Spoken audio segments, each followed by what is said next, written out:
তো দিছে গাইরা শাক করবার ওতান বুটিতে লেদা আছে কটটা তো খায় হলাম বসে কি জানে আমাকে টিয়া পয়সা দিব গাইরা তো শাক করলাম বসে রুস্তা মাইরা ধরে মিলে আবা আলার পুতের তুই গাড়ি সাফ করবা তুই মারেন পুতে মে কি করে ওই তোর দিন গাড়ি সাফ করছিস তুই গাড়ি মধ্যে বসে কেন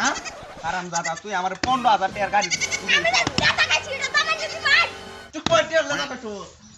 3.5 লাখ টাকা আলার পুত টাকা খাইছি তুই দাম দিবে মারতাম না দাম দে না টাকা মামি তুই মারতাম না রে তোর এটা মারবাম তোরা জানি কি করি দেখ হালার ফুল জোর দেন দিছস তুই গাড়ি সাফ করছস গাড়ির মধ্যে আর বুঝছ তারাম দে সাফ কর সাফ করে না সাফ কর একটা কথা আন্না সাকান দে দেখাই হ্যাঁ দেন সাকান এবারে আরেকটা দে দে আন্না একটা দেন হালা তোর সাড়ান দিবার কই 60 তোরা তোমার